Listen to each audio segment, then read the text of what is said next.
हे राम। हाँ प्यारे मित्रों,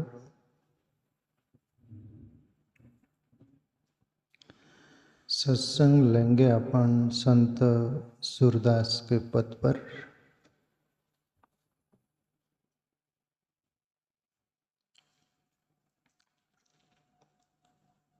कर्मा की रेखा न्यारी विदना टारी नाही टरे।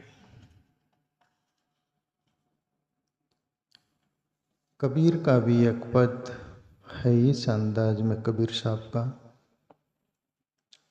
सूरदास जी का भी कबीर की तरह ही उसी अंदाज में कर्म पर ये पद है। प्यारे मित्रों, जिंदगी में सभी हमारे अंदर एक एक पार्ट की तरह ये सब बातें हैं, ये सभी तत्व की तरह है। कर्म भी जिंदगी का बहुत बड़ा वो है, जिसके कारण हमें जन्म मरण का चक्कर काटना पड़ता है और दुख सुख के गर्त में पड़ना पड़ता है। कर्म ऐसा देवता है जो कि परमात्मा भी एक साइड हो जाते हैं, प्रकृति भी एक साइड हो जाती है, सब दुनिया एक साइड हो जाते हैं। कर्म रूपी देवता हमें छोड़ता नहीं। एक बार भगवान भी करुणावश हमको छोड़ दे सकते हैं, प्रकृति भी एक बार रहम कर दे सकती है, दुनिया भी एक बार रहम कर दे सकती है, पर कर्म नहीं रहम करता। कर्म देर आबेर प्यारे मित्रों उसका समय रहता है, जवाब दे देता है। वो परमात्मा की भी नहीं सुनता। इसलिए कर्म बहुत इम्पोर्टेंट है, उस पर चर्चा भी जरूरी है। हम कर्म कर्म करते हैं, पर कर्म कितना बड़ा जीवन का वो एक तत्व की तरह हमारा संगी साथी है। और आगे संत सूरदास के एक शब्द कर्म पर क्या बोल रहे, और कर्म के गर्त में पड़कर, कर्म के चुंगल में आकर, कर्म के वश होकर इस दुनिया में बड़े बड़े दिग्गज हार गए।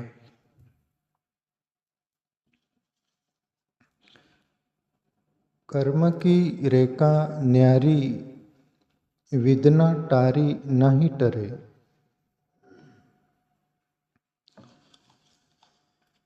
विदना विदाता ब्रह्मा को भी बोलते हैं,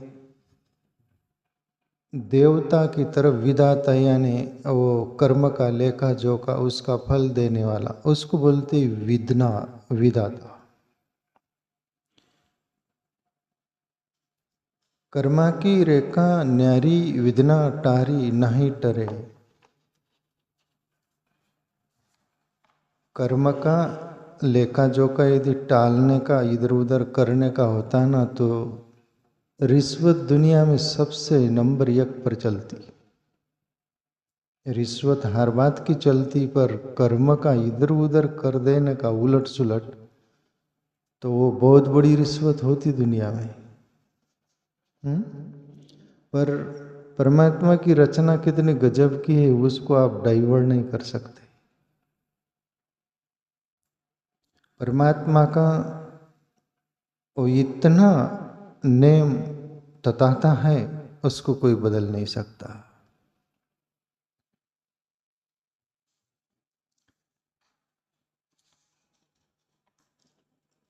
लख घोड़ा लख पालकी, सिर पर छत्र फिरे।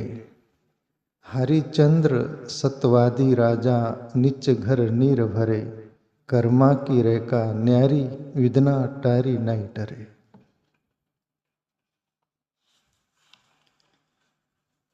प्यारे मित्रों, संत सूरदास बोल रहे कि कर्म का लेखा जोखा सत्यवादी हरिचंद्र राजा को भी बेबस कर दिया। लख घोड़ा लाखों घोड़े थे, लख पालकी पालकियां लाखों थी, सिर पर छत्र फिरे।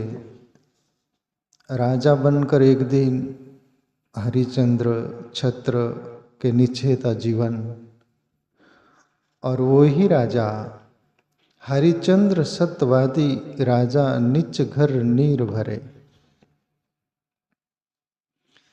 काशी में हरिचंद्र यानी नौकरी पर लग गए थे, जैसे भंगी के घर वो जो मशान घाट का जो मालिक होता है ना, और तारामती उनकी पत्नी जो थी, उनको भी ब्राह्मण के घर पूजा पाठ में बर्तन साफ करने, ऐसा जो भी कुछ सात्विक तात्विक ढंग से उनको भी नौकरी के रूप में रख दी थी।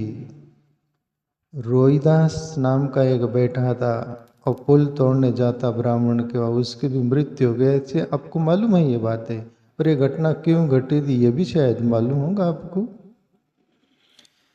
विश्वामित्र हरिचंद्र के स्वप्न में आते और वचन मांग लेते हैं कि राजा मुझे आपका राज्य दोगे क्या। हरिचंद्र स्वप्न में ही बोले जी दे दिया। इतना ही नहीं, विश्वामित्र और बोले कि ऊपर कुछ स्वर्ण गिनिया मुद्राएं जो होती है ना वो भी चाहिए। हरिश्चंद्र को बांध नहीं रहा, वो बोले दिया। और कहते हैं कि विश्वामित्र देर आवेर आ गए, वो तो स्वप्न से जाग गए, ये क्या हुआ, पर स्वप्न में वचन दे दिया था और विश्वामित्र आ गए और हरिश्चंद्र राजा से बोले राज्य खाली करो, आप मेरे राज्य से निकल जाओ। हरिश्चंद्र ना नहीं बोले, और वो जो गिन्नियाँ जो थी ना मुद्राएं स्वर्ण की वो भी चाहिए। हरिश्चंद्र बोले वो भी देता हूँ। विश्वामित्र बोले वो कहाँ से दोगे, राज्य तो मेरा है ना, आपका तो कुछ नहीं देने को। उस कारण हरिश्चंद्र शमशान का मालिक जो होता है ना, उसके घर नौकरी किए, पत्नी को भी ब्राह्मण के वहाँ रख के उस गिन्नी वो जो देने के लिए स्वर्ण मुद्राएं।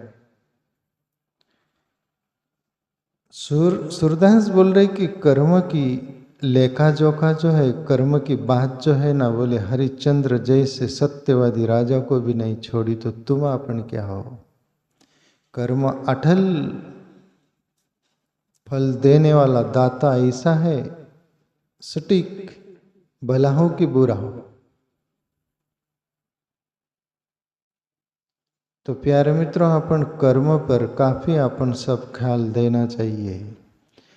कर्म के कारण ही जन्म होता है, कर्म के कारण ही अप डाउन सब कुछ होता है, सुख दुख के गड्ढे में गिरते रहते हैं, इसलिए समझ ले। आगे बोले, राजा दशरथ के ताल में रे सरवन नीर भरे, लगियो बाण राजा के हाथ को राम ही राम करे, कर्मा की रेखा न्यारी विदना टारी नहीं टरे। राजा दशरथ जंगल में कहते हैं कि गए हैं, आप पता नहीं शिकार, क्या राजा थे वो तो शिकार करते थे न करते, पर उनके पास बाण तीर कमान वो सब कुछ था। और दशरथ राजा वो पानी का आवाज़ सुनते हैं, वो श्रवण बाल अपने माँ बाप के लिए पानी लेने आए हैं, कोई स्रोत होगा वहाँ पर, पानी भर रहे, आवाज़ आ रही, तो राजा दशरथ वो शब्द सुनकर उधर बाण मार दिए थे, है ना, श्रावण बाल की मृत्यु हो जाती है। आदमी की आवाज आई, वो तो ये सोचे थे कि कोई पशु है, यानी शब्द विधि बाण जो बोलते वो मार दिए थे ना। श्रवण बाल राम राम यानी प्राण अब निकले तब निकले, ऐसी अवस्था हो रही है। माँ बाप को पानी देना था, मैं नहीं दे पाऊंगा, वही एक अंदर दुख, और शरीर को बाहर लगा वो दूसरा दुख, और आप प्राण अब जाए तब, इसलिए राम राम पुकार रहे। राजा वहां पर आते दशरथ और देखते तो श्रावण, बोले मैंने ठीक नहीं किया, इसी वो सभी बातें आती है ना, वो कर्म का लेखा जोखा जो था, जो होना था वो हुआ, टला नहीं। और बहुत बड़ी कहानी है, आप सब कुछ मालूम है, वो श्राप लगा, ये वो कर्म का जाल और बुना। दशरथ राजा के भी राम लखन सीता वनवास थे, बीच में ही मृत्यु हो गई थी। ये सब कर्म के लेखा जोखा वो श्राप जैसा लग जाता है ना। तो कर्म प्यारे मित्रों कभी छोड़ता नहीं, इसलिए संत सूरदास बोल रहे, कर्म की रेखा न्यारी विदना टारी नहीं टरे। राजा दशरथ के ताल मेरे श्रवण नीर भरे, लाग्यो बाण राजा के हाथ को राम ही राम करे। आगे बोले, वशिष्ठ गुरु वशिष्ठ महामुनि ज्ञानी, लिक लिक लगन धरे। सिया को हरण मरण दशरथ को, वन वन राम फिरे। कर्मा की रेखा न्यारी विदना टारी नहीं टरे। लोग कर्म को टालने के लिए एक तसल्ली चाहती है दुनिया। पंडित ब्राह्मणों के पास जाते, अपनी कुंडलिनी बताते, अपना कर्म इधर उधर बदल लेना चाहते। ब्राह्मण भी सोचते कि ठीक है अपनी भी रोटी रोजी, और वो जितना वेद शास्त्रों का जानते उस हिसाब से हो जाए, ठीक है हमारा भी वो यजमान प्रवृत्ति है, ये ब्राह्मणों का वो काम है, तो वो जो होए वो न होए, हम क्या करें उसका, उनका जो फर्ज है वो निभा देते, तुम्हारा हो नहीं हुआ नहीं तो वो बोलते हैं ना तुम वहाँ जाओ, महाराज हमारा पूरा हो, सब कर्मकांड पूरा लागू नहीं हुआ, तुम पूरे भाव से नहीं किए और डबल से करना पड़ेगा।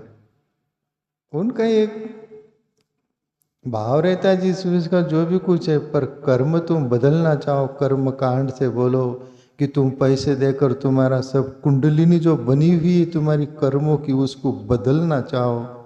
शादी होती तब कुंडलिनी बताने जाते, तुम दोनों का कुंडलिनी मिलेंगी क्या? अभी कर्म यदि सही होंगे दोनों के बराबर संग साथ रहना, ऐसा कुछ होगा तो बराबर ही होगा, नहीं होगा तो जो होना है होगा। तुलसी भरोसे राम के निर्भय होके सोए, अनहोनी होती नहीं, होनी हो सो है। गोस्वामी तुलसीदास बोले कि तुम्हारे कर्म पर यकीन तो करना, तुम्हारे कर्म यदि अच्छे भले चंगे, सब कुछ जो अच्छा होने वाला है वो अच्छा ही होगा, और बुरे का भी है तो उसका फल जो मिलने वाला मिलेगा। तुम निश्चिंत होकर जीवो, सो आराम से रहो ना, चिंता क्यों करते। तुलसी भरोसे राम के निर्भय होके सोए, अनहोनी होती नहीं, होनी हो सो है, पर हम बदलना चाहते हैं। पर यहाँ जो सूरदास बात बोल रहे बहुत समझने जैसी। गुरु वशिष्ठ महामुनि ज्ञानी, लिक लिक लगन धरे। वशिष्ठ मुनि ब्रह्म ज्ञानी थे, अच्छे ढंग से कुंडलिनी देख रहे थे, और सीताराम की लगन जो शादी की वो तिथि निकाले, सब कुछ किए। क्या उनको दिखा नहीं होगा कि होने वाला भी क्या है? बोलो, ब्रह्म ज्ञानी थे, उनको तो तीनों काल का दिखता है ना, तो वशिष्ठ मुनि को दिखा नहीं होगा सीता चोरी जाने वाली है, वनवास होने वाला है, दशरथ राजा मरने वाला है, बीच में प्रभु श्री राम सीते सीते करके जंगल में फिरेंगे, सब कुछ त्रस्त अस्त व्यस्त होगा। ये क्या दिखा नहीं तो वशिष्ठ मुनि को? दिखा होगा, फिर भी वशिष्ठ मुनि बदल पाए कुंडली। जब ब्रह्मज्ञानी वशिष्ठ मुनि नहीं बदल पाए तो तुम अपन बदल दोगे क्या? और तुम बदलने के पीछे लगे। महापुरुष बोलते हैं कि तुम्हारा जन्म बिना तिथि का हुआ, तुम्हारा मरण भी बिना तिथि का होता है, और तुम अपन इतने समझदार लोग हैं, जिंदगी भर तिथि देखते रहते, देख मेरी तिथि, देख मेरी कुंडलिनी, देख मेरा भाग्य। पर वो बात कभी ख्याल में आया अपने खोपड़ी में आज तक किसी का भी जन्म हुआ तिथि के बाहर हुआ कि नहीं? आज तक कोई भी मरा वो प्राण शरीर से निकला बिना तिथि का निकला कि नहीं? तो फिर क्यों तिथि के पीछे पड़े? हम रोटी बांध के ही पड़े। और हमारा स्वभाव ये जो नहीं करना चाहिए वो हम करते, जो करना चाहिए उसकी तरफ कोई ख्याल नहीं देते। पर कर्म का लेखा जोखा बहुत अटल सत्य है। प्रभु श्री राम को भी, सीता को भी, दशरथ राजा, ये सभी का जो होना था वो हुआ। गुरु वशिष्ठ महामुनि ज्ञानी लिख लिख लगन धरे, सिया को हरण मरण दशरथ को वन वन राम फिरे। ये जो होना था हुआ। तुम्हारे अपने भी जीवन में जो होना है वो होगा। और कर्म और मौत तुम अपन को आखिरी सांस तक जीने देती है। तुम्हारा एक सांस भी छीनती नहीं हो। मौत भी और कर्म भी तुम्हारे कर्म के फल के अनुसार जो होना है उसकी मौत भी होनी है तो तुम्हारा कर्म वहां तक ले जाएगा, मौत के दरवाजे तक, वहां पर तुमको छोड़ देगा, फिर घटना घट जाएगी।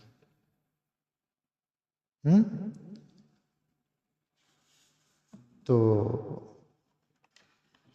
और आगे बोले, पांचों पांडु अधिक स्नेही उन घर भीख को पड़े, कीचक आन सतावे वन में हरि बाकी सहाय करे। पांचों पांडव प्रभु श्री कृष्ण के कितने निकट थे प्यारे मित्रों, बहुत निकट थे। फिर भी वनवास हुआ 12 वर्ष, 1 वर्ष अज्ञातवास, और उसमें सभी दूत भेजे हुए थे कौरव के कि अज्ञातवास में पांडव कहीं भी दिख जाए ना तो डबल से अज्ञातवास और 12 वर्ष वनवास। प्रभु श्री कृष्ण जैसे संग साथ होकर भी इतनी विपत्ति पड़ी तो संत सूरदास बोल रहे ये तुम्हारा कर्म का लेखा जोखा अटल है, उसको तुम बदल नहीं सकते।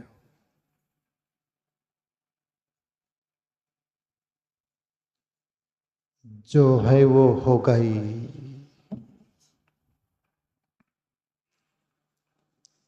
संतों के पास हम जाते हैं, मंदिरों में हम जाते हैं, तीर्थों में हम जाते हैं, सब कुछ जाते हैं, क्या बोलते हैं हम?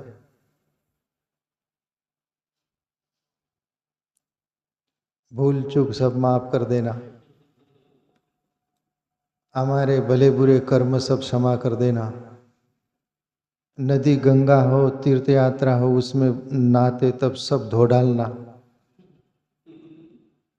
मंदिरों में जाओ तो प्रभु सब कुछ आप भला चंगा कर देना। करो तुम और दूसरे तुमको ठीक करे, ये कितना अन्याय है। अन्याय है कि नहीं? तुम्हारी करनी का फल तुमको भोगना पड़ेगा। तुम्हारा हाथ टूटेगा तो किसी और के गले में बंधेगा क्या? खुद के गले में बंधेगा ना। वो तो आपने बांधना ही पड़ता, वहां तो नहीं बोलते, पर सब बांटना चाहते हैं, ये गलत है। वो फसल काटनी पड़ेगी, कटेंगी। आगे बोले, कित फंदा कित पारदी, कित वो मिर्ग चरे, के धरती को तोड़ो आ गयो, फंद में आया पड़े। जो होना था हुआ। मिर्ग हिरण जंगल में कहीं चर रहा था, भला चंगा चर रहे बेफिक्र होके। पारदी शिकार करने जाता है, जाल बिछा देता है, कहीं झोपड़ी पेड़ पर किधर छुप के बैठ जाता है, वो अपनी जगह बैठा है, जाल अपनी जगह बिछा है, और मिर्ग जहाँ चर रहा तो उसकी क्या ही जाल में आकर फंस जाता और मौत के घाट उतर जाता। पर ये भी पारदी का वो मिर्ग का लेखा जोखा था, कर्म का फल था, सब कुछ था, तो बिना बोले जाल में फंसना पड़ा। घटना जो होनी थी वो हुई। कर्मा की रेखा न्यारी विदना टारे नहीं टरे। तो प्यारे मित्रों, यकीन करना हो ना कभी भी अपने कर्म पर करिएगा। अभी ये जिंदगी के कर्म तो अपने को मालूम ही रहते हैं, और जो पूर्व जन्म का जो कर्म थे वो तो सुनिश्चित है, वो अपने को मालूम नहीं। जो होना है वो होगा, जो होने वाला है वो होगा ही। तो फिर तुम चैन से खाओ पियो जियो ना। अच्छे ढंग से जियो ना। इतना भीरू जीवन जीने की कोई जरूरत? शादी करवाना हो तो वो कोई कोई ब्राह्मण बोलते कि देखो बिना शादी के तुम रह जाना, पर तुम्हारी कुंडली नहीं मिलेंगी नहीं। ब्राह्मण देवता भी डराए ना उनको, तुम भी मत डरो।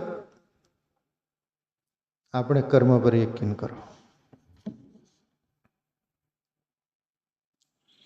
तीन लोक भावी के बस में भावी बसन करे, सूरदास होनी सो होगी मूर्ख सोच करे। संत महापुरुष उनको तीनों लोकों का दिखता है, तीनों कालों का समझता है, और वो फिर ऐसी बात बोल देते, आगे तुमको बोलने को कोई जगह नहीं। भावी शब्द का अर्थ होता है सुनिश्चित, अटल सत्य। सुनो भावी प्रबल बिलक कई मुनिनाथ, जीवन मरण येस आपेस हानि लाभ विधिहात। वशिष्ठ मुनि बोले तो भावी शब्द का प्रयोग किए थे। भावी शब्द यानी सुनिश्चित अटल सत्य, उसको फेर बदल नहीं कर सकते। सुनो भावी प्रबल, भरत भरत सुनो भावी प्रबल बिलक कहीं मुनिनाथ। वशिष्ठ मुनि मुस्कुरा कर बोले विस्मित होकर, भरत यह अटल सत्य है, लाभ और हानि ये आपेश, जन्म और मृत्यु ये विधाता के हाथ में, तुम्हारे हाथ में नहीं। ये भावी प्रबल है। सूरदास भी भावी शब्द का प्रयोग कर रहे हैं। क्या? तीन लोक भावी के बस में भावी बसन करे, और वो भावी के बस में तुमको होना पड़ेगा और बलिदान देना पड़ेगा तुम्हारी कर्मों की। सूरदास होनी सो होगी मूर्ख सोच करे, हे मूर्खो मुड़ो सोच मत करो। पहले का जो कर्म किया है वो तो सुनिश्चित है, पर अभी तुम्हारे हाथ में कर्म है, वर्तमान है, जीवन तुम्हारा वर्तमान तुम्हारे हाथ में है, उसको संभालो। गई सो जाने दे, रही सो बचा। वर्तमान का सोचो। सभी कुछ कर्म से ही बनता है, तो फिर अभी हमें होश आ गया तो फिर कर्म के बारे में लापरवाही मत करिएगा। अपन सब कर्म प्रदान विश्व करी राका, जो जस करही तस फल चाका। परमात्मा भी ऊपर हाथ कर दिए जैसे, और सभी ऊपर हाथ कर दिए, तुम्हारा कर्म ही फल देने वाला है।